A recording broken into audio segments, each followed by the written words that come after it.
Join me as I sit down with Bryce Fuemmeler. Bryce is the head of research for the Leadership and Happiness Laboratory at Harvard's Kennedy School of Business. There's very few places like this within academia that are doing the type of thing that we're attempting to do, because there's tons of departments that are actually writing the journal articles and doing the research. That's what a lot of our work is based on, but we're actually not doing that work. Because what we've realized as the unhappiness epidemic is ballooning, there's tons of research that says, yes, we're anxious, and yep, we're depressed, and we're definitely polarized and lonely. But what we're not seeing from academia is academics who are willing to translate the very best science to popular audiences.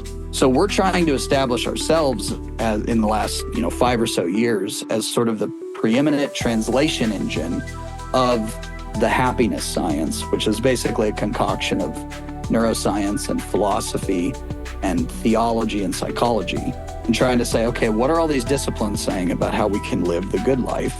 Bryce and I will be discussing a slew of topics related to the research he does on behalf of Dr. Arthur Brooks, related to happiness, purpose, meaning, and political polarization.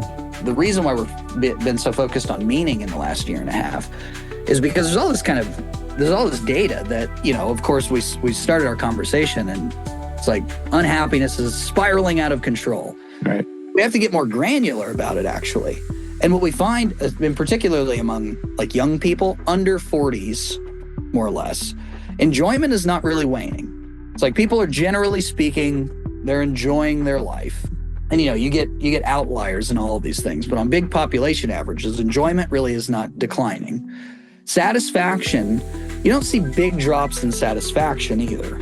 There's some folks who are, depending on the labor market or something, they can't quite find the career that they want. But their satisfaction, people are still struggling for things and accomplishing their goals, especially in a very prosperous place like the United States.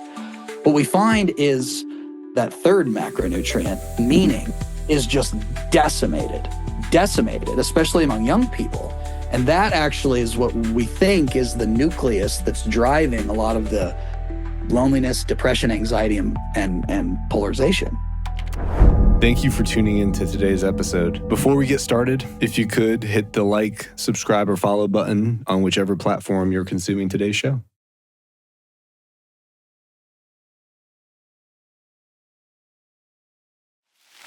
Bryce, thanks so much for joining the show. I'm very excited for today's conversation. I think the topic of happiness and the work that you and Arthur Brooks are doing is super important right now, given the lay of the land, and I think rising in the mental health crisis. And so I think it's a very fitting time to have this conversation. And just to kind of dive right in, what is the work that you do and why is it so important? Yeah, it's a weird thing what we do right now. I'm sitting right now in my office at the Harvard Kennedy School, and I lead the research team for this strange place called the Leadership and Happiness Laboratory. Now, this is an invention of Arthur Brooks, who for most of he's been an academic for now 30 years or something like that. And he started out not actually in what we sort of lovingly called the happiness space. He started out as just a straight up economist and did a lot of interesting stuff on charitable giving and kind of the weird behavioral economics that associate around beauty and art. And then in a kind of wild turn of events, right at the election of Barack Obama in 2009, and sort of in the heat of the financial crisis, he became the president of a think tank called the American Enterprise Institute, ran that for about 10 years. And then what he was witnessing was across that time period, and then at about 2019, when he retired from being the president of AEI, is what now we call an unhappiness epidemic across the West, and really more or less across the world. But you see this in all types of poll data and peer-reviewed research, but also anecdotally all the time. And you see basically there's the way we think about the unhappiness epidemic is basically there are 4 symptoms of it running around. There are rises in depression, rises in anxiety, rises in loneliness, and rises in political polarization. So those sort of four pillars concoct a pretty bad storm across the last 30 years or so. They've been steadily on the rise, but really have spiked in the last maybe decade or two. And when Arthur came to Harvard, he created this thing called the Leadership and Happiness Lab, which is, well, its name is a little misleading because we're not actually a lab. I'm not actually running a bunch of treatment and control experiments, and I don't have a background in neuroscience specifically, and I'm not actually looking at fMRI studies all the livelong day, although I'm reading a lot of that research.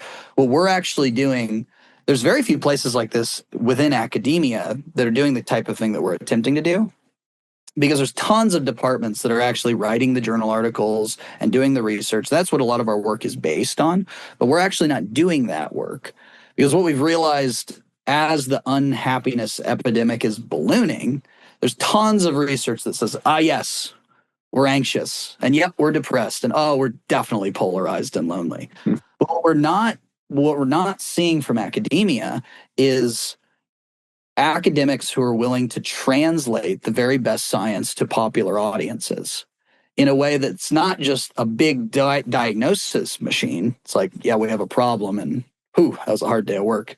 It's like, no, we're diagnosing particular problems with solutions in mind for a popular audience.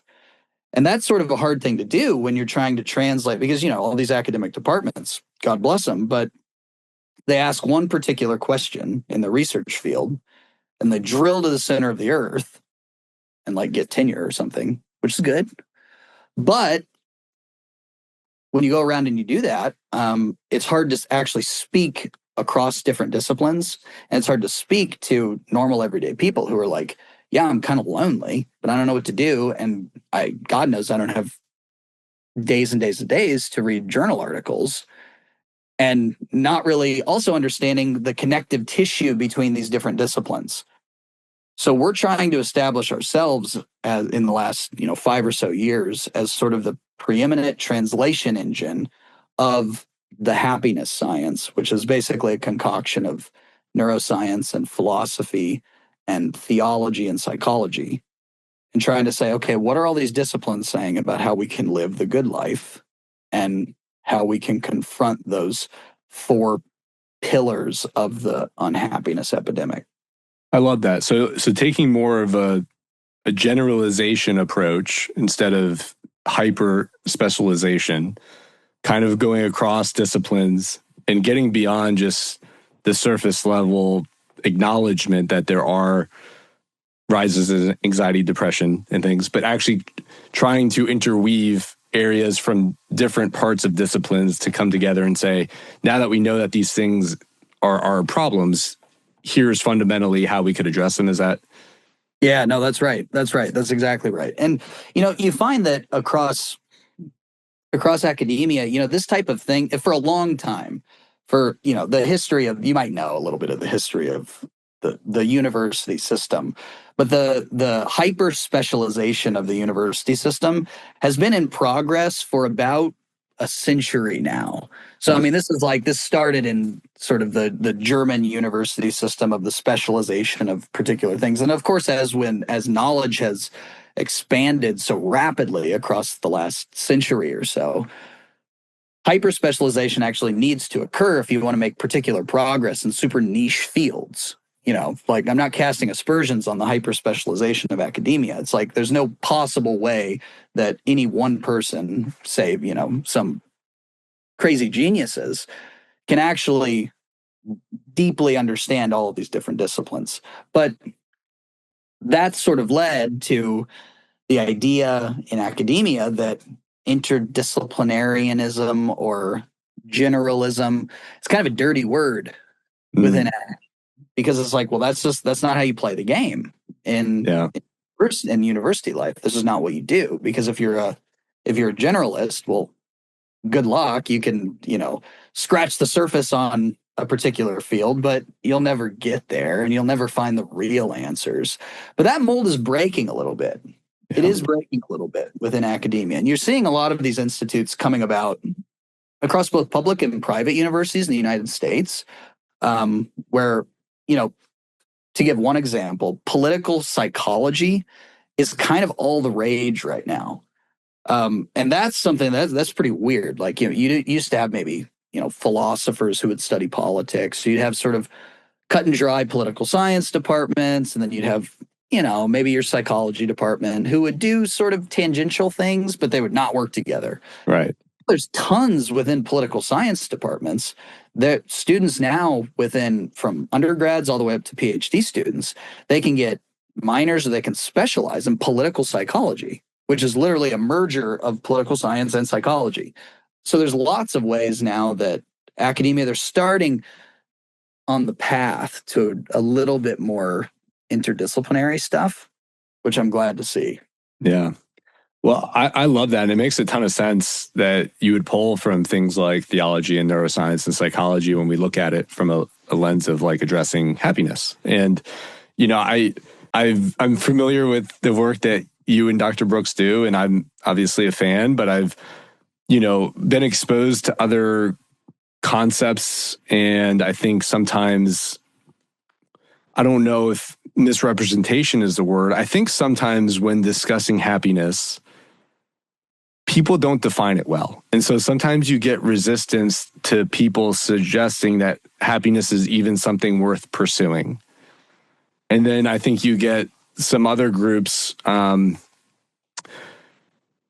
who are obviously want to prioritize it, which is good. I think I fall into that camp. But I guess in the spirit of this conversation and knowing that we're going to dive down the whole of happiness and the various things that your research has shown to fundamentally improve happiness, to kind of set the stage for people who might be saying or listening to this right now, happiness isn't the object or objective of life. That leads to self-absorption. That leads to,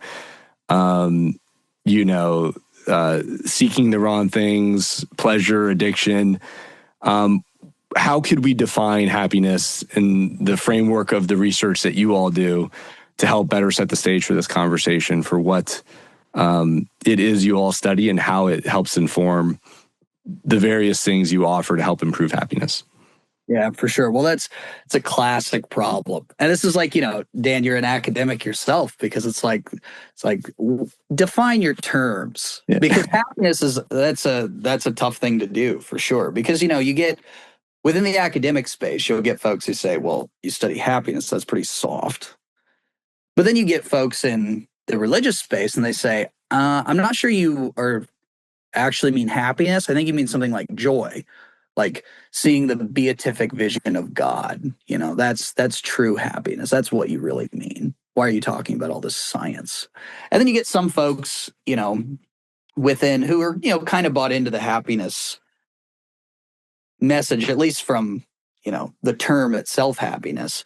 But then they say, I don't know exactly what you mean, because what you just got at in your question is like, well, if I'm pursuing happiness to no end, won't that just lead me to pursuing my animal instincts and run me off into addiction and misery and hedonism? So it's helpful actually to go back and define some terms. How we conceptualize happiness is not the very first thing that we have to sort of disabuse ourselves of the notion of is that happiness is not a feeling. So when we're talking about happiness being, potentially, if you're pursuing it to no end, can lead to addiction and misery, that's sort of the hedonic argument of what happiness ought to be. The precondition for that definition is that happiness is actually something like a feeling. Happiness is you pursue things that feel good to you. And when we do that, then, yeah, the research is perfectly clear that we can very quickly get off the rails. Yeah. So the very first thing that, Arthur will tell his students, and when we're out on the road and trying to talk about, okay, what is happiness actually? That's the very first myth that we ought to do away with immediately, is that happiness is not a feeling. Emotions are just existing, obviously, to either pull us toward opportunities or to make us avoid threats. This is baked into our evolutionary genome. And if you're thinking that happiness is simply feeling good, well, good luck to you, because you'll be whipsawed by your positive and negative emotions all the livelong day. And it's just your brain's response to external stimuli. That's a pretty deadening way to view happiness. So we take a step back and we say, okay, something deeper than emotions. What are those deeper things? Arthur calls these the three macronutrients of happiness. Now, the macronutrient argument is there for a reason. It's like when we talk about what actually is the baseline of food, of all food, it's protein, carbohydrates, and fat. It's like no matter what you put into your food or no matter what is on your plate, it's going to be some combination of those things. And of course, you need proper balance and abundance of those three macronutrients in order to be properly nourished and to live a good and healthy life. Well, it's the same thing, generally speaking, with happiness. In our view, happiness constitutes three big macronutrients: enjoyment, satisfaction, and meaning. And that in essence is what we're studying all day. So I'll very quickly define each of those, because we're still got to define our terms even more here. Enjoyment is not pleasure. So pleasure is, that we think of enjoyment and pleasure as sort of synonymous. They're not. Pleasure is kind of the hedonic pursuit of something that feels good. Pleasure can be, it could be a number of destructive forces, like drinking to excess or doing drugs or gambling. But it could also be, you're binge shopping on Amazon, or you like to sleep in a little late. Those could be sort of pleasurable experiences. It could be eating too much or to excess. Enjoyment is something deeper than pleasure and is actually something more uniquely human. Enjoyment begins with something like an object of pleasure, but then it adds two important things in our view, which is both people and then memory. So you'll notice that if you're out and the people who are pursuing their pleasure recklessly are often doing it destructively and alone. Mm. So, for example, if you are drinking alone in your basement every single night, and you have 10 beers a night, that's a destructive pleasure-seeking activity that will inevitably lead you to poor health, maybe addiction, probably misery. Yeah. Now, that's not to say we're not moralizing here about alcohol per se, but if you take an object of pleasure like alcohol and you share a few drinks at a celebration with your closest friends, you're adding people and you're making a memory with those people with the object of pleasure, and it can turn into something like enjoyment. So that's enjoyment. Satisfaction. You think of satisfaction as the joy that humans uniquely get from a struggle. That's a weird thing. It's a really weird thing, because humans are the only creatures that actually enjoy a struggle a little bit. It's like, if you could just snap your fingers and have, all of a sudden, like a wildly successful podcast, like you might take that deal. But then when, all of a sudden you've snapped your fingers and you're Joe Rogan or something like that, then you might kind of think, well, I didn't really do anything. I didn't put in any work to actually make this podcast a worldwide smashing success. And you might feel after a while a little empty because you didn't actually do anything to make it super successful. Satisfaction is the ability to chart goals and strive toward those goals in particular ways, and to struggle for them, and then to achieve them, and then start all over again. People without satisfaction have this directionlessness in their life because they either don't have goals or they're not pursuing their goals. And these could be small or large goals. But those people are low on satisfaction. Meaning is the most complex, and we can get into meaning stuff because this is, by the way, what Arthur in the end of March of 2026, we've been cranking on this book that's all about meaning, which is this third macronutrient. But meaning's complex, man.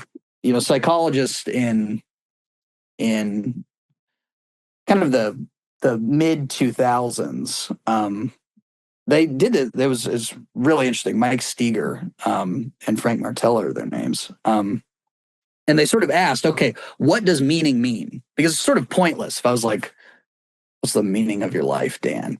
You'd be like, I don't know. It's way too big of a question. It's too diffuse of a problem to even really understand. It's sort of like the butt of a joke, you know. It's like the Hitchhiker's Guide to the Galaxy, the old thing. It's like, what's the meaning of life? It's 42. Like the whole point of that is that that's a ridiculous thing to even, it's a ridiculous question to even ask because it lends itself to such a ridiculous answer as the number 42. It's like, well, I don't know. So these psychologists, they defined really what meaning means in three particular elements. So the first is coherence, which is to say that you know why things, whether those things are good or whether they're bad, you know why things in your life happen. Things in my life, they happen for a reason. Now you can answer that on the basis of some metaphysical power, or you can answer that as like, well, there's randomness in the universe, and I know why when things good and bad happen to me, this is what it is. You have coherence in your life. The second is purpose. Now, purpose is different than meaning. That's another one that's like meaning and purpose tend to be synonymous a little bit. But purpose is saying something like, I have a direction in my life. So it's kind of like satisfaction, but it's like you have sort of a North Star for what your life might be. It's like, I want to be married, or I want to start a family. It's not, maybe it's career-based or whatever the case may be, but you have a direction in your life. You have some type of purpose. And the final one, what Steger and Martella say, is significance. And significance is the affirmation that my life matters to the people who I love. And what you find over and over and over again in these peer-reviewed journal articles is that when people can answer affirmatively to the coherence, purpose, and significance questions, you find that those people have super high self-reported meaning in life. So that's what we're looking at when we're thinking about meaning and those particular questions. And it's it's these three macronutrients, enjoyment, satisfaction, and meaning, that are all, if we can get them to come together in this really nutritious way, like protein, carbohydrates, and fat, then that's the way that you get people on the track to living the good life. Yeah. But it starts with those three macronutrients that are not feelings, and there's something deep and human about all of them. Right. Super mysterious, and that's why they're so fun to study. Feeling stressed, overwhelmed, or just plain out of sync? I've got something that could help. It's the HeartMath Institute's Coherence Monitor. This incredible tool helps you track and improve your heart rate variability, leading to enhanced emotional balance, increased focus, and improve overall well-being. I use it daily to stay grounded and perform at my best.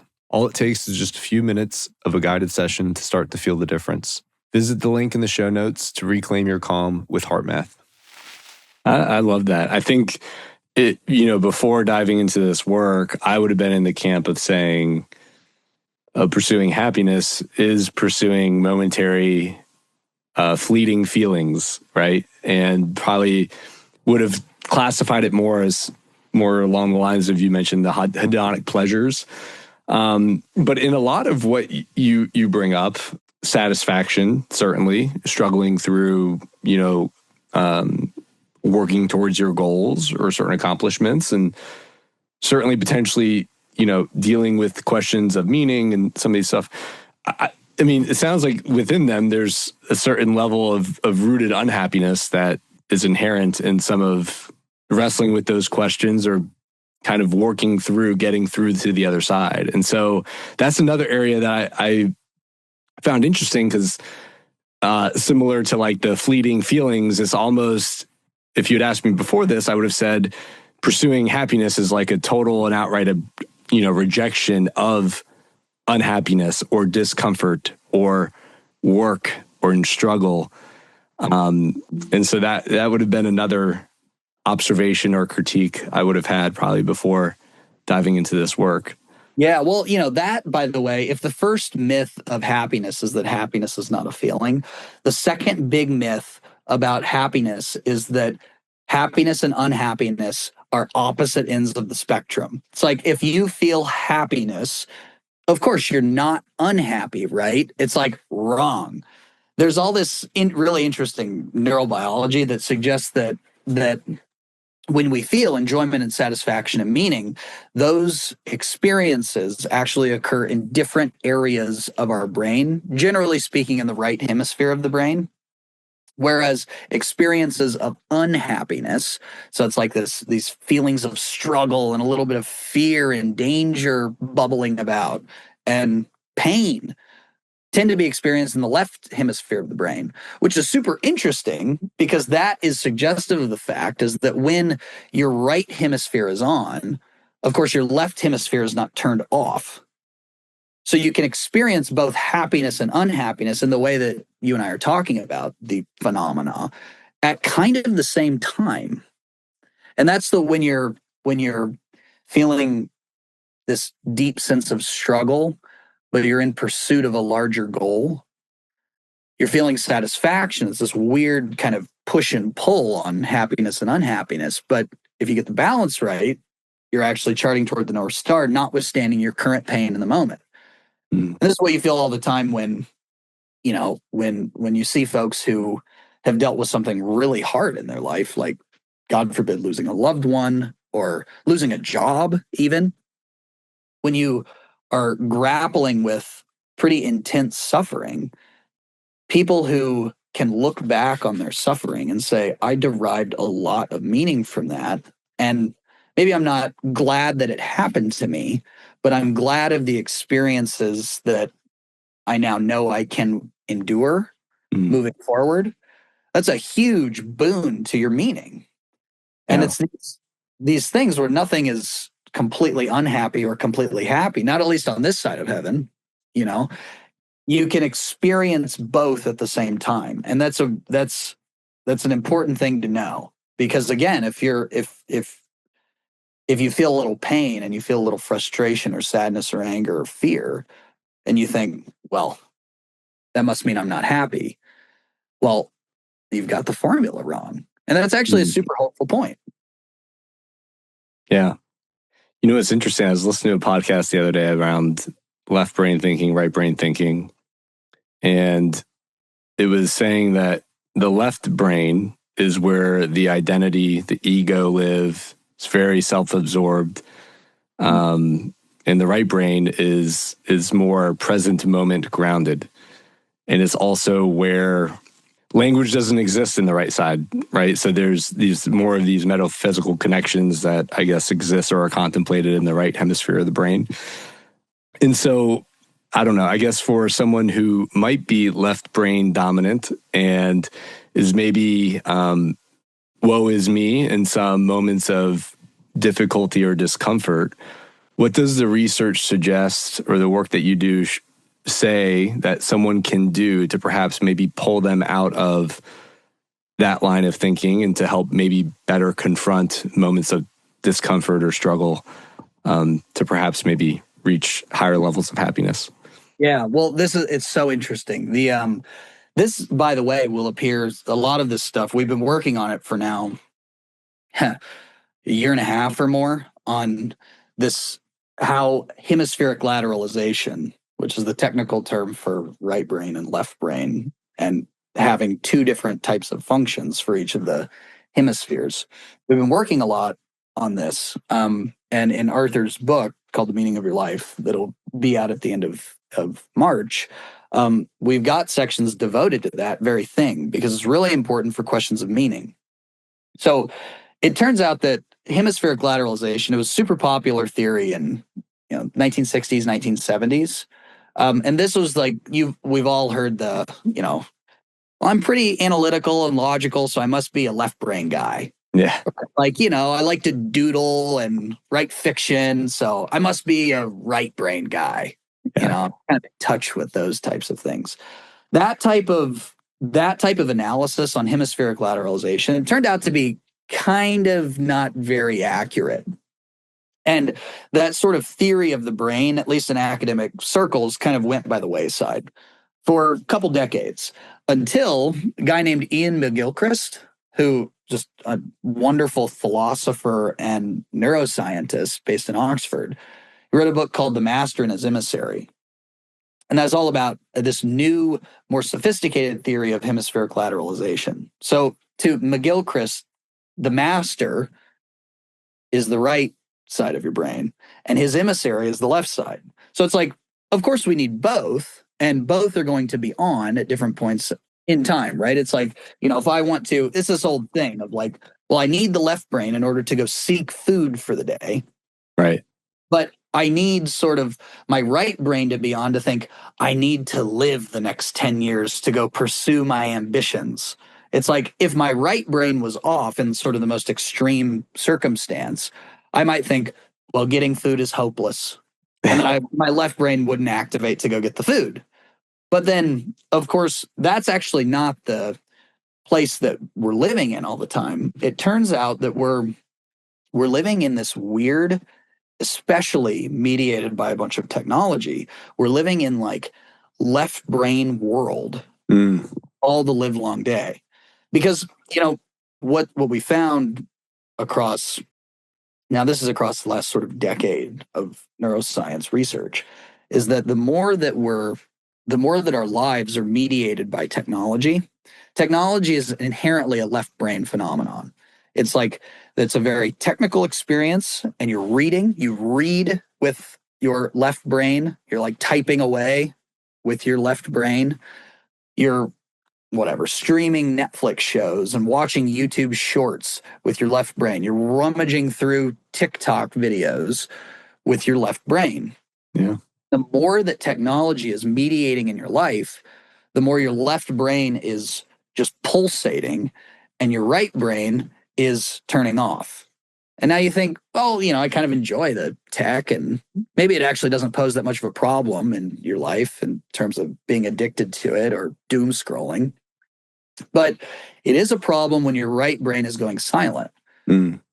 Because, it's just it's just the distinction that you just made, actually, where it's like, actually the linguistic forces inside your head are all exclusively a left brain phenomenon. So if I asked you sort of to interrogate why you love your mother or why you love God or something like that, that's inherently a right brain question, because it's very difficult actually to explain the sort of deep metaphysical significance of why you love something. But of course, if I ask you to articulate that, then your right brain flicks on maybe a little bit. But then you have to move over to the left, and your left brain says, because she raised me right. Or because that's what I was taught in Sunday school, or something like that. And no matter what you say, you can have a really nice, beautiful, poetic answer. It always kind of falls flat when we try to explain the sort of metaphysical importance of why, for example, we love someone or something. And that's kind of weird. It's like, why do I love my wife? Like, I could try to tell you, but it would cheapen it no matter what I say. That's because problems of the left brain are technical problems that we can solve. But right brain problems, in other words, questions of happiness and enjoyment and satisfaction and meaning, these are problems that only can be understood but not answered and verbalized in some sense. So, especially for people, now Arthur's entire book is more or less about like, how do you get from the left brain into the right brain more? And that's what we're thinking about all the time. And, a good first step is there's all these different protocols that you can take to mediate your technology use. There's ways that you can, I'm assuming that a lot of your listeners, like if you're working out and you're doing a lot of interesting things in the gym, when's the last time you went to the gym without AirPods in your ear? It's like never. It's a crisis when I get there if the AirPods die, and I'm like, for sure, because you're like, it's like there's like a little voice screaming in your head or something, and you're like, what? So why is this so painful? But there's all these different kind of interesting intermediary steps that you can take to sever technology out of your life. Now, we're not suggesting that you throw away your iPhone. It's like that's how you access all of your bank accounts. You can't. This is not something that we're going to be able to do away with permanently, and nor should we want to. Like the iPhone is an incredible invention, but there are ways that we can sever the left brain ties that we have to the world and actually to flicker our right hemisphere a little bit more to be able to grasp or at least ask interesting questions that relate to things that we actually will never be able to answer, but only understand in this ineffable sense. Mm. So that's how we're thinking about this kind of stuff. And the the hemispheric lateralization point, it's right on the money. Yeah. Because it's just so interesting. It's just right. And that's, by the way, when we're looking at the reason why we've been so focused on meaning in the last year and a half is because there's all this data that, of course we started our conversation and it's like unhappiness is spiraling out of control. Right. We have to get more granular about it, actually. And what we find, in particularly among like young people under 40s, more or less, enjoyment is not really waning. It's like people are generally speaking, they're enjoying their life. And you get outliers in all of these things, but on big population averages, enjoyment really is not declining. Satisfaction, you don't see big drops in satisfaction either.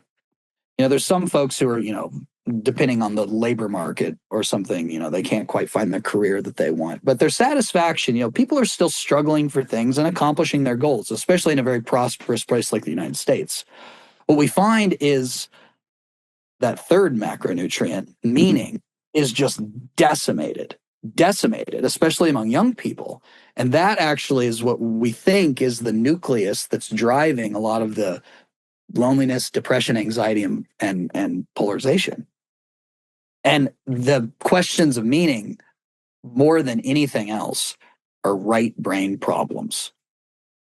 And if we're focusing on the left side of our head, we are inadvertently shutting out the third and maybe the most important macronutrient to happiness, of meaning. So that's what we're trying to get at these days, as we're thinking about that all day. Interesting. And so, in short, younger populations are experiencing higher increases in mental health issues driven by a propensity to fixate on technology and likely other things going on in society that are driving more left brain activity, which is causing a problem with people being able to answer the questions of, I know why things happen, my life has meaning, and my life is significant, because they're not accessing the right parts of their brain, particularly when they're overindulged in technology. And they're not creating time and space to reflect and answer those more difficult and challenging questions, which is basically creating higher instances of unhappiness amongst younger people. That's dead on. It's dead on. I mean, we've done we've partnered with Gallup about a year and a half ago when we're starting to think about some of this stuff. And we're asking Gen Zers in particular specific poll questions that relate to coherence, purpose, and significance. And, it's kind of interesting when you splice out the different populations within Gen Z to figure out, okay, what's actually going on in different age groups and different sort of socioeconomic classes, and whether you're going to university or you're not going to university, there's ebbs and flows in those three, let's say, micronutrients of meaning. But kind of the broad picture of it is that a lot of Gen Z, now there's some that, this is interesting, for example, on the polarization point, is that when students are very polarized, Gen Zers, what we found in this poll data, when they're very polarized, they say they support very strongly either far left or far right particular positions within American politics. Their significance scores, My Life Matters, is like off the charts, off the charts. They know why their life matters. But their purpose and their coherence scores are in the gutter. So that's suggestive to me is that it's like, I know that my life matters. I'm, I'm involved in kind of right or left wing activist circles running around, and my life matters, man. I know it matters. But at the same time, they're thinking, I have no idea why things in my life happen. And that's sort of, by the way, on the kind of the horseshoe theory of the right and left. It's like, that's why those two types of groups really believe in conspiracy theories increasingly, because a conspiracy theory is attempting to grasp at, this is why this unpleasant thing has happened in my life, and I have no other way to explain it. I'm just grasping at the conspiracy. So their coherence is very low. And then their purpose, interesting, is also quite low. So it's they don't really have a direction in their life, and they're glomming on to a particular group that's telling them that you are right about everything, and chart forward in the way that you're behaving, you're going to do great. And their significance scores rise, which in some sense is correlated to a little bit of a narcissistic impulse. But then at the same time, it's completely decimating the way that they think about their coherence, whether things happen in their life, how things happen in their life. And also, they have no direction. And this is dragging down the overall macronutrient of meaning. So you see that within, and that's just one particular example within the political context. But you can see that over and over again in different young populations, especially Gen Z, young millennials. It's helpful to be able to interrogate which of those micronutrients is actually lacking in your life. And that's one way to begin the right brain journey. Right. Interesting. Do you wake up with dry mouth, or have you ever been told you snore? Did you know mouth breathing can disrupt your sleep, reduce oxygen absorption, and even contribute to snoring? It's time to optimize your breathing with MyoTape from the Oxygen Advantage. This simple, comfortable tape encourages nasal breathing, leading to deeper, more restful sleep, improved energy levels, and better overall health. I've noticed a huge difference since using it myself. Visit the link in the show notes and use code GOODVIBES to get an exclusive listener discount of 5% on all products from the Oxygen Advantage. Sleep better, breathe better with MyoTape. What are some practices or things that people could start doing, I guess, from a micronutrient standpoint that help perhaps make these macronutrients more stronger or more healthy? Yeah, right.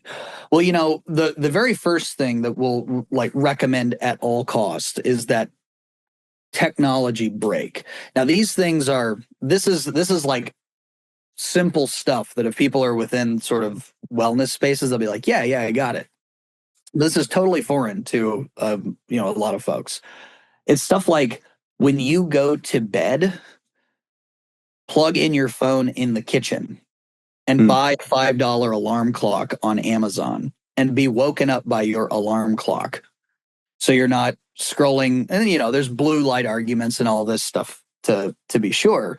But it's like, when you end your day on your phone, as opposed to getting on your knees and saying a prayer to the divine, that matters. Because what you're doing when you're, for example, leaving your phone away and leaving the left brain device in the kitchen, and instead you, for 2 or 3 minutes, go through a little meditative practice, or you say your prayers of petition, what you're doing is you're locking on in some way. You're asking some of these unanswerable questions to something higher than you, and you're making yourself small in a way that's very right-brained and metaphysical and ineffable.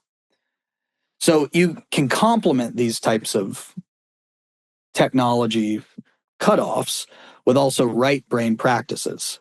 And that's the way that I would recommend it. So for example, maybe you can't go without your AirPods from working out. Yeah. But what you can do is after a meal, instead of immediately after the meal, you're a little full and, you like flick on Netflix or something, or you're scrolling on Instagram because you're kind of full and you're on your recliner. Instead of doing that, it's also very healthy for you, is to go on a walk. It's lowering actually blood sugar levels, and it says a lot of physiological good benefits for you. But what you should do on your evening walk or a morning walk is to go without a device and to walk around as the sun is setting or as the sun is rising, and just to be mindful of the things around you. Mm. That's not something that we ever do. And you find that within, under 40s, it's like never ever without your phone, never without your AirPods in, even while you're eating or doing pretty much anything to working out, you always got something going on. And there's ways, just simple things like that, to begin to cut this type of thing off. Right. But that's what that would be my suggestion, is to start by cutting off a left brain tactic and to replace it with a right brain tactic. And this is the same thing, by the way, if you want to like quit smoking, it's like, good luck. Just stop smoking. Just quit cold turkey. It's like that 95% of the time is not going to be successful. What really successful quitters of smoking, for example, do is they're replacing their cigarette with a piece of gum or a toothpick or something like that. They're replacing the harmful stimuli with something that's, in that case, kind of innocuous, like a toothpick. Your toothpick is my argument is that the toothpick is your channel to the divine or something right now, is the metaphor. But that's the idea, is like, that is actually how you break addictions, is to be able to replace the addictive substance with something that's not going to harm you. And the best case with the prayers of petition will not only not harm you, they'll actually unlock your ability to think about things more deeply than you ever have. What about for folks that aren't religious?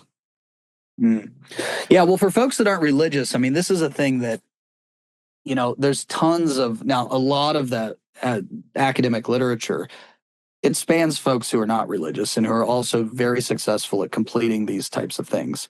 So for folks who aren't religious, I mean, this is something you can go into life in the same seriousness that a religious person is practicing their faith, with instead ending your evening reading, finally for the first time, an excellent philosopher of your choosing. Or you could go in and read, like, I haven't read the classics ever, and you go start to read Steinbeck or a particular author that you're interested in from a particular time that you're interested in. Or it's like, if you're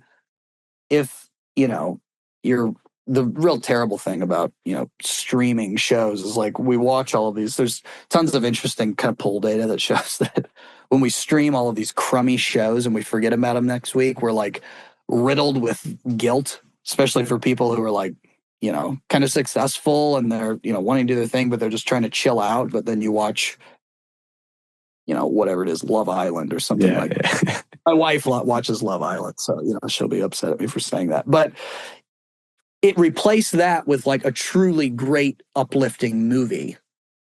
Now you can think about this too, of like, if you're privileged enough to live in a really, beautiful spot or next to a park, it's like you can be walking around and standing in awe of nature. A completely non-theistic way to think about things is like, watch the sunrise and marvel in beauty at the sun crossing the horizon. And think, I mean, this can, and as you're doing these things, by the way, this doesn't have to be prayers of petition, but this can be like meditative practices. As you're watching the sunrise, you can say something like, I am alive on this earth today, and I will take the good and the bad in equal measure.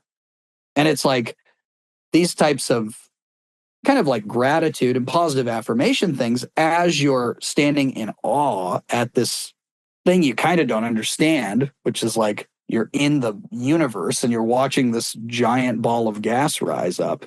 It's like, that's actually one way to really make yourself small in the same way that religious people do, in the best possible way. You know, that is actually a functional definition of transcendence, is to make yourself as small as possible. And that's not to say to make yourself insignificant. Mm. That's to say you're not the center of the universe, and Right. thank God you're not. Yeah. No one is actually paying attention to you. That's the greatest thing I've ever told you. Right. You know, so there's all these different ways for folks who aren't religious to be able to seize these meaning benefits and to live in a richer way that gets you on the right side of your head. Yeah.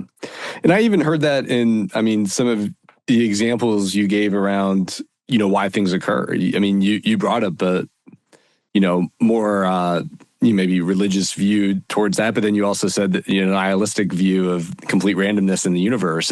And so it's not necessarily the essence of what the answer is, but it's that you have contemplated these things and now have answered those questions through whichever lens or viewpoint that aligns with more so your worldview, but that you've created time and space to reduce the ego and take a I guess less view where you're not the center of the universe, and then you have the answers to these questions, which can be done no matter where you fall on any side of religious, non-religious, in that standpoint. Yeah, no doubt. I mean, you know, this is the thing with, you know, it's very difficult actually and this is where a lot of our research is tracking, where, you know, questions of meaning are so difficult for people who traditionally are kind of successful and they're young strivers. Their entire lives, they have been able to successfully garner answers to things. They're really good at getting answers and solving technical problems. It's like, that's kind of like their thing. It's like, I've always been the best in the class. And when people have problems, they come to me and I solve their problems. And then I got into a good school and then I got a good job and everyone's coming to me because I'm the hot shot. And I'm like, I'm the problem solver and everybody knows I'm the problem solver. So when you confront a person like that with, here are questions of meaning that you'll never be able to solve. Right. Yeah. That's really concerning to those types of people. That's really concerning. So there's Arthur in this next book, and we've been working on this distinction for a while now, where there's a mathematical distinction between complicated versus complex problems. Now, this was a distinction that IBM researchers in like the 1960s made. And it's sort of interesting and novel, and it works its way into questions of meaning. So complicated problems are problems that are very difficult to solve. But once you can solve that particular problem, you can replicate solutions flawlessly. So a jet engine is a good example of a complicated problem. It's like, how in the world do you build a jet engine? But evidently Boeing and Airbus and everybody else is like just whipping them out on the factory line. Super cool, complicated problem. That's what a bunch of strivers are solving all day throughout their whole lives. It's like they're excellent, complicated problem solvers. But there's a different species of problems that we have to be able to address, which are complex problems. Now, that sounds the same, but they're not. Complex problems, they're super easy to understand, but impossible to solve once and for all. Yeah. So, you know, like if my wife woke up one day and said, I don't love you anymore, that's an easy problem for me to understand. I understand that problem immediately. But how can I solve for making my wife love me again and forevermore? That's impossible to be able to solve. Maybe I can get her to love me for the next day, but that's why relationships are so sort of scary, but also awesome, is because every single day it's like you're trying to make things better because you know there's no promise actually of having that person love you forever. And you have to continue to do the work, as it were, to figure out those things. So this distinction between complicated and complex is that it's really sort of disequilibrating for people when they think, I don't know if that answer to my meaning question is right. I can't know whether it's right. And we say, don't worry about whether it's right, because it's a different species of problem. It's not a complicated problem. Your question of meaning is not a jet engine. It's your wife's love. And it's not meant to be answered. And no human has ever answered that complicated problem correctly on Earth, ever. But the point is that you have your own answers and that you believe them in some reasonable way. I love that. There's, all this talk around how we break the line and get back to right brain thinking. It reminded me of a podcast we did in December. And I sat down with a neuroscientist from Virginia Tech, and she studies dance and meditation and breath work and all these things and their impact on the brain and the body. And one of the things she mentioned was that dance and also meditation were extremely effective at helping reorganize the brain and get back into accessing different parts and the synchronization between different parts of the brain and their ability to work together and reconsolidate, memory and all these things. And so it was also reminded me of that, of like how a meditation practice could be also a good thing to do. Or even in this case, dance, which is not something I've ever got into practicing much, but also has a lot of other good benefits in fighting Alzheimer's and all this other stuff. So I thought that was pretty interesting. So I thought I'd throw that out there too, while we're on this piece. But I did want to circle back to the polarization point you brought up. You mentioned the horseshoe and, absent some answers of purpose, I guess reinforcing views from either the right or left side can kind of get people in their own echo chamber, but kind of reinforce this sense of self and provide a level of significance. And I guess it's no surprise we're seeing a huge rise in polarization. And I think probably a lot of people are feeling it. I know most people I speak with either, rant against it and talk about, those that fall in this camp or that camp. And I think it was a study from actually the Dr. Arthur Brooks. It was around, 1 in 6 people within their family aren't speaking to each other due to different political differences. And so this is a huge problem. Like, what is the way out of it? How do we get unpolarized? Is it just simply answering these questions of significance for ourselves and not relying on other groups to kind of fill a certain sense of need and worth, or what else can be done here to fight against the harmfulness of political polarization? Yeah, well, that is that's a question of a lifetime, and it's it's one that, again, this is one of these 4 pillars of the unhappiness epidemic. But so we have to try to address them. There's ways that of course, that we can go about, whether we're diagnosing a particular problem or we're prescribing solutions to a particular problem. And probably you have to start with at least a little bit of diagnosis, because you need to understand the problem properly in order to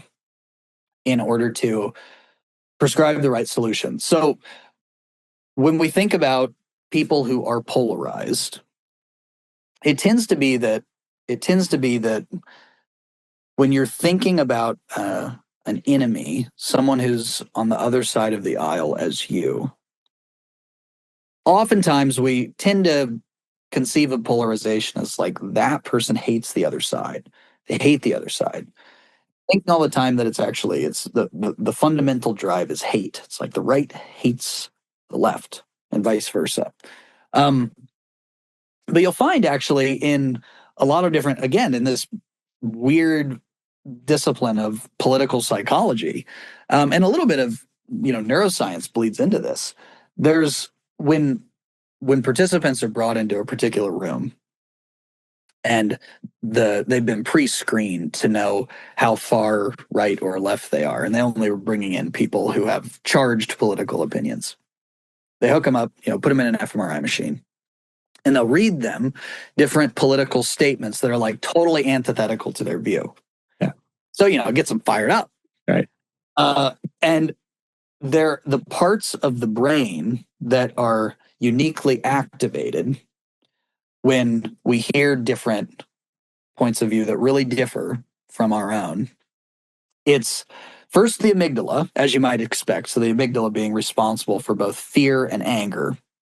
But then also this weird finding that's continually cropping up, which is the insular cortex. Now, the insular cortex is a particular part of the brain that's uniquely responsible for the basic negative emotion of disgust. So, what you're finding, in other words, is that people, when they're immediately hearing something that's antithetical to their worldview, they're feeling a little angry in some sense, but really they're feeling a lot of fear.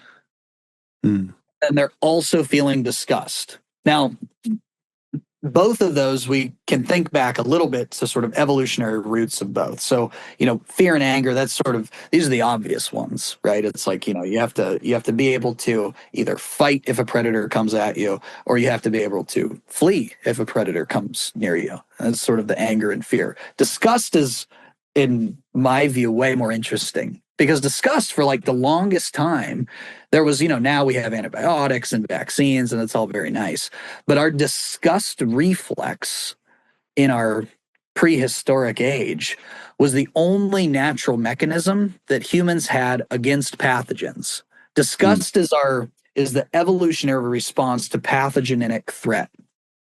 And that's really good to have. It's like when we smell something dead and rotting, we're like immediately walking away from it, because what our brains are actually telling us is that thing poses that thing might be a pathogen to me, and it's going to make me sick. But actually, objectively, to all animals and humans across the world, that dead, rotting carcass actually objectively does not smell bad. To the vulture or to the dog, for example, that rotting carcass might actually smell kind of good. Dogs, they do the most disgusting things. If your dog is licking up some grotesque thing on the sidewalk as you walk your dog, you get triggered a little bit of disgust. You think, oh, it's disgusting.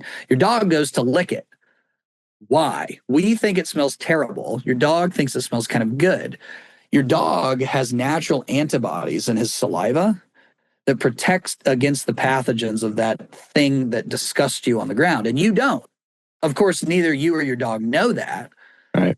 But inherently, you smell different things from the same object because it's just literally baked into both your genomes. So that's kind of cool. It's like disgust was a really interesting, evolved, basic negative emotion. Now, here's when it is really bad in the political context. When people are sensing, because that's an interesting finding, is that people they're in those fMRI machines, their insular cortex is lighting up. Their disgust is lighting up, as though they're, witnessing something disgusting on the sidewalk. That's not a good thing. You'll find that across, by the way, in, the 20th century, like the two most prominent genocides of the 20th century, the Nazis called the Jews rats, and the Hutus called the Tutsis in the Rwanda genocide cockroaches. Now, you'll notice also that rats and cockroaches pose pathogenic threats to human beings. And what these sort of tyrants are doing in the 20th century, they're equating your fellow human being to a pathogen that must be snubbed at and thrown in the garbage.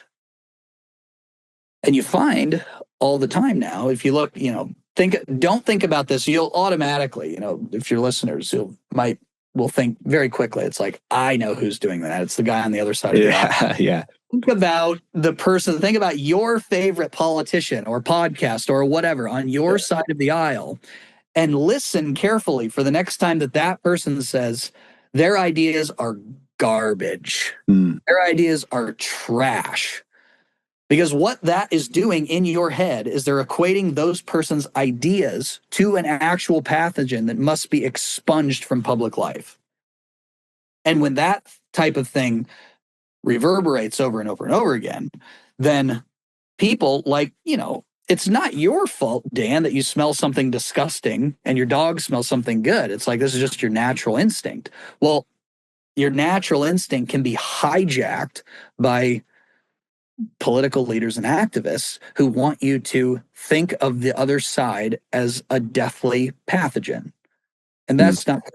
So so that's sort of the diagnostic part. It's like this fear and disgust coming together in pretty terrible ways. Is that's why it's so important, by the way, so I've just sort of spread a little bit of, psychology and neuroscience around. It's really important to understand the science that's going on. What is happening inside my head when I get so enraged and I feel disgusted by the opposition? That's what's happening. And don't let yourself be hijacked by that. Because remember, happiness is not an emotion. You will not derive happiness from feeling more disgust from the opposition. You just won't. You'll just feel more disgusted and you'll be higher on your own negative affect. Good luck with that, trying to be happy to destroy the other side. Won't happen. It's neurophysiologically impossible to become happier by crushing the other side. Working hard but not seeing the muscle growth you want, taking collagen or protein might not be enough. You could be missing essential building blocks. That's why I'm excited to tell you about Body Health's Perfect Amino Tablets. These tablets provide all 8 essential amino acids in the perfect ratio for optimal muscle protein synthesis, recovery, and overall health. They're a game changer for anyone looking to build lean muscle mass, boost energy, and support healthy aging. Fuel your body with the best. Visit the Body Health link in the show notes and use code NEW20 for a 20% discount on your first order. Unlock your potential with Body Health.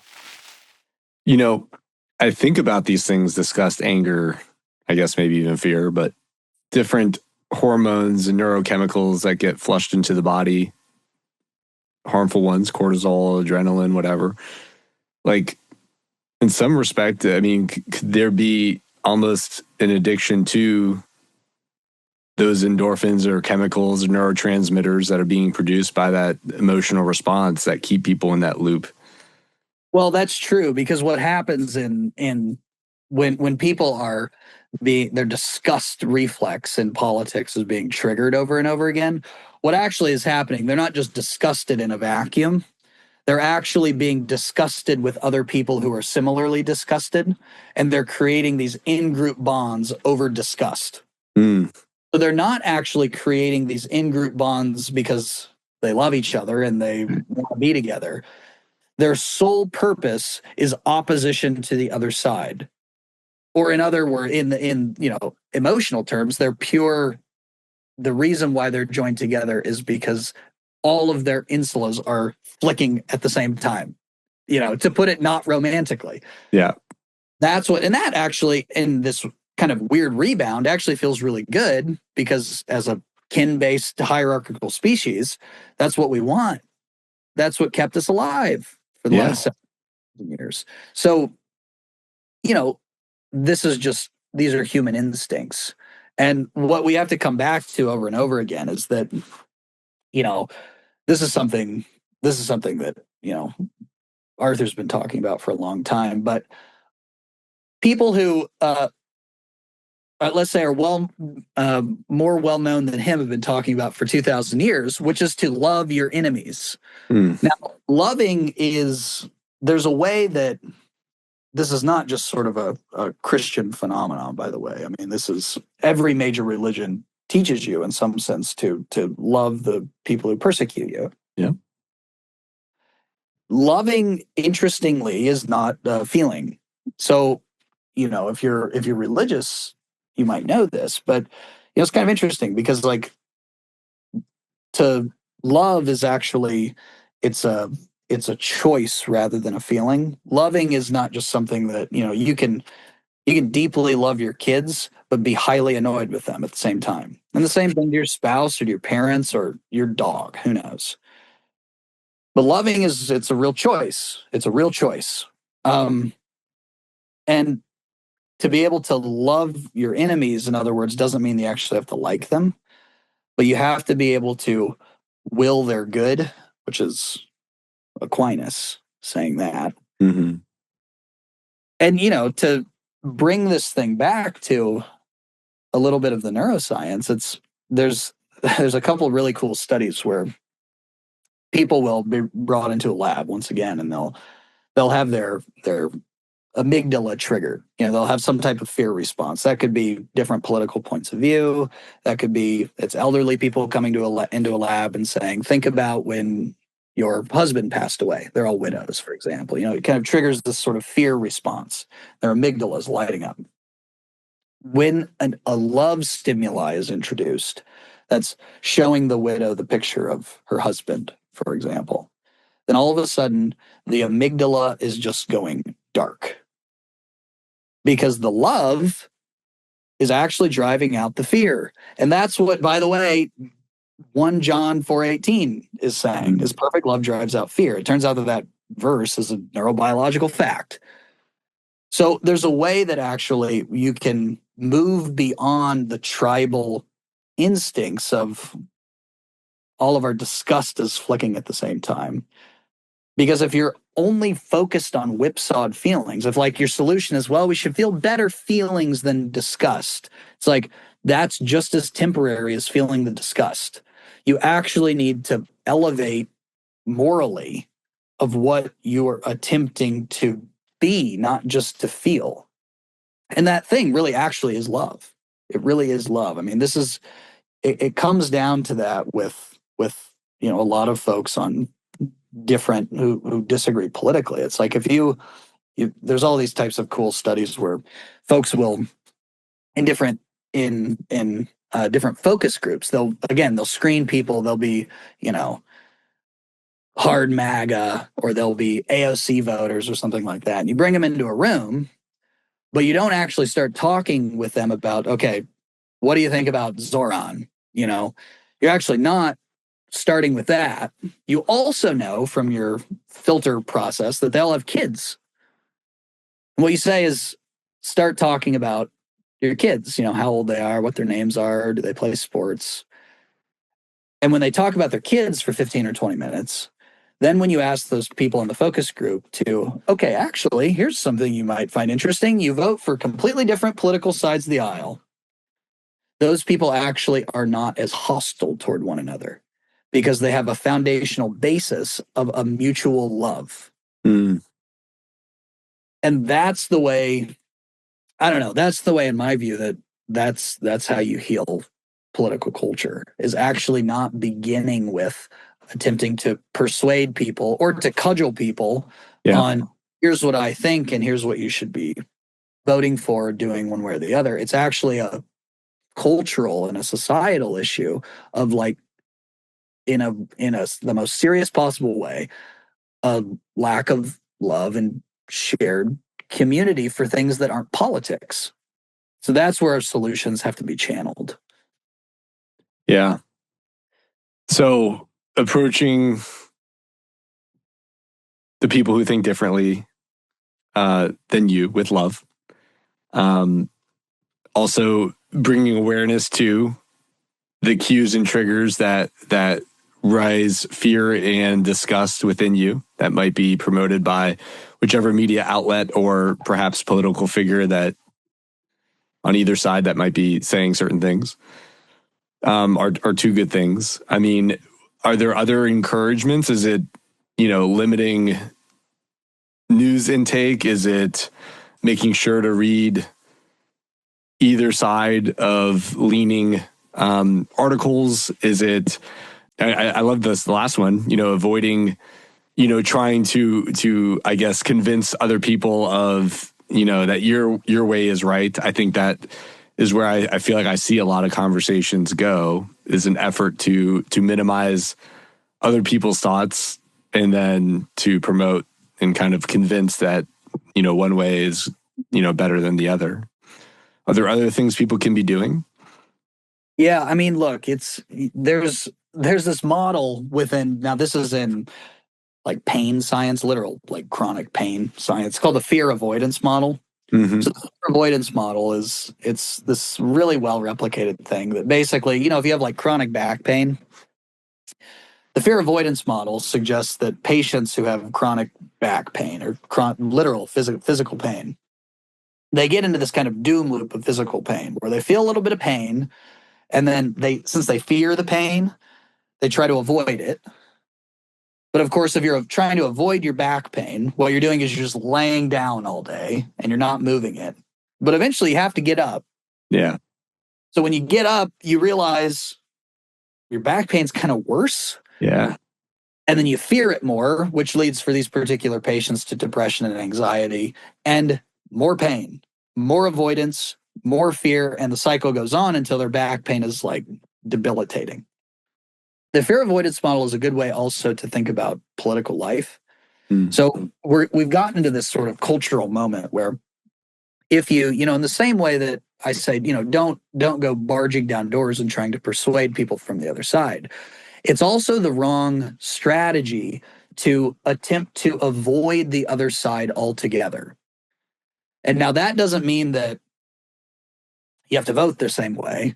And that doesn't mean that you have to go and, talk politics with these types of people who you might disagree with. But that type of fear avoidance model running around in politics is a broader cultural problem of if I'm feeling any type of pain, and this is pain of disagreement, because it's not very pleasant to be confronted with ideas with which you disagree. Right. I'm just going to avoid them altogether. Yeah. I'm going to follow the people I want to follow. I'm going to block everybody else. I'm not going to, that might be actually good social media hygiene. Actually, there's a case to be made to block the trolls. But if you are trying to avoid your mother because she might vote differently than you, and it's because you're in this doom loop of the fear avoidance model. That 1 in 6 figure, Dan, that you mentioned. Yeah, I mean, that's 1 in 6 moms are estranged from an adult child on the basis of a values disagreement. That's crazy. It's insane. That's insane. Yeah. And what that is it's either now, probably what that is it's the adult child rather than the mom, but it could be vice versa, of course. But whoever is at fault there, they're stuck in the fear avoidance model. They're avoiding the people who they're disagreeing with because they fear them or they're feeling disgust about their views. And their pain is getting worse. In other words, they're becoming way weaker in the way that they approach political life and arguments because their sort of muscle of persuasion is not being flexed enough. It's just they're just in echo chambers. Yeah, yeah. And when they're finally confronted with views with which they disagree, they don't know how to handle it because their back hurts too much and they can't move. That really is you have to be introspective about how you're approaching your own political life in some sense. It's like if you're getting really riled up about different political views, I'd be willing to wager that those particular people are stuck in the fear avoidance model and they're in their own echo chambers. And it's when that bubble is pierced by a view that they disagree with, it hurts a lot. So, and one way, by the way, within kind of this doom loop framework, the one way that you actually start flexing those muscles is you get way more humble about your views and you get way more curious about other people's views. Yeah. Those are like the twin pillars of getting out of the fear avoidance model doom loop. It's like, I actually don't know if I'm right about my political views. I think I am. I've done a lot of reading and, I've studied these issues, but gosh, I might be wrong. And this weird guy who comes out and says something that I totally disagree with,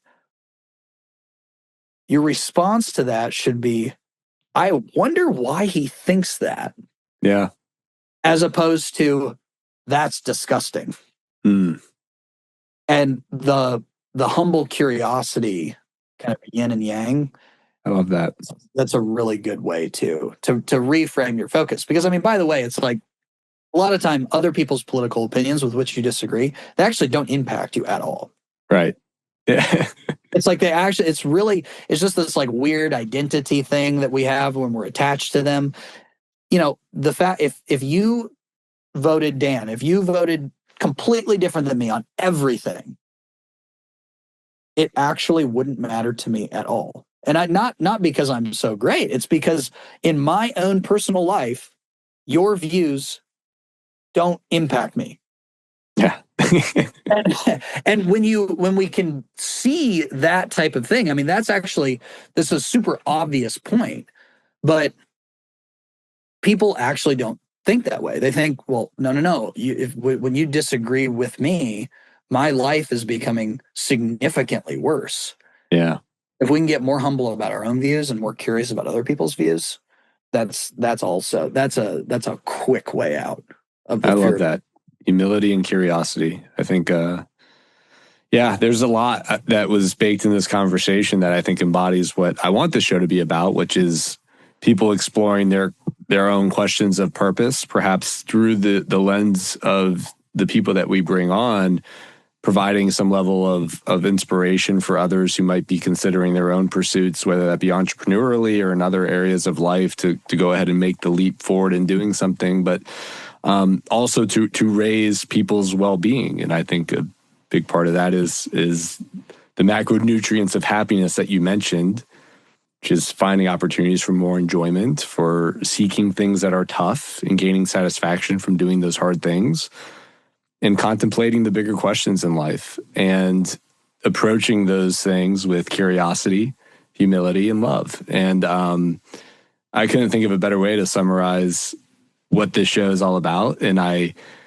am greatly appreciative of the time that you spent today with us, Bryce. I know you obviously have a lot of things on your plate, research-wise, engagement-wise, and everything going on in the academic landscape. But I am very grateful for the opportunity that you shared with us today, the information around the work that you're doing, the research, and how it could help inform more happy living for us, and maybe less political disagreement as well, which I think is probably much needed at this point in time. And so before we wrap all this up, I did want to reopen the floor, though, and just say, is there something that we didn't bring up today that you were perhaps super excited or eager to talk about, or something that we kind of glossed over that we didn't dive in deep enough to, that you want to circle back on and re-highlight before we hop off? Yeah, well, first of all, I mean, it's just a total pleasure. It was, when we first met, what was this? Just this past summer. Yeah. This was, we met at this conference where we're, trying to kind of do what we're doing right now, is jockey together all of these ideas with, this interesting group of people who's kind of come together. It was, this like hodgepodge group who didn't know each other coming in. And, by the time you're coming out, you feel like you know each other a little bit more. And a lot of that it's people who are coming in with exactly what, you just said, with this sort of humble mindset, but curiosity to different ideas, and this willingness to be able to love one another a little bit more. And that is, in like the simplest way, kind of the secret to happiness. Now, it's hard to know, when you're feeling not very good, in order, how exactly am I going to like get out of my unhappiness spiral? But for people for anyone who's listening and who thinks, I'm actually a part of the unhappiness epidemic. It's, for researchers, when we're looking at these broad trends and we're saying, oh, there is an unhappiness epidemic running around, and there are loneliness and polarization and anxiety and depression spiraling out of control. It's easy to see just individual people in big data chunks of a million. What we're trying to do from the leadership and happiness perspective, and what Arthur's trying to do every day, and what we're writing about and researching and speaking about, is we're actually attempting to look at people who are impacted by that epidemic in a number of one. I mean, this is what the Jewish Talmud has said. It's like, when you focus on a single person and their soul, you save the world. Because for that one person, their soul is the entire world for them. And that's what I would encourage all of us to do, is like when we're thinking about these big, complicated societal problems, it's like we should think about, how can we solve this culturally and societally? But in the end, a lot of our work comes down to how can individual people be happier, which is to say, however you choose to define that tricky phrase, Dan. But that's where it starts, actually, is individual people one at a time. And questions of enjoyment, satisfaction, and especially meaning, those are individual questions that are ineffable, that only you can attempt to solve for yourself. So anyway, that's what we're up to. And we're trying to figure out how can we kind of revivify the agency of individuals. Mm. And it's fun, man. It's a total adventure.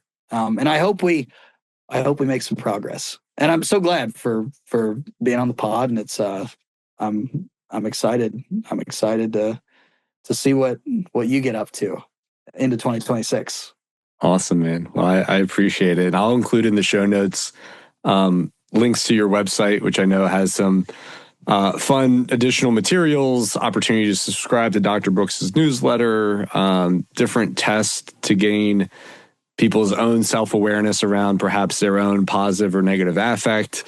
And also I could include the link to perhaps pre-register for the book and or order it depending on when the actual release date of this podcast falls. But Bryce, thanks again for the time. I appreciate you joining the show, man. Cheers, Dan. Thanks a lot. Have a good one.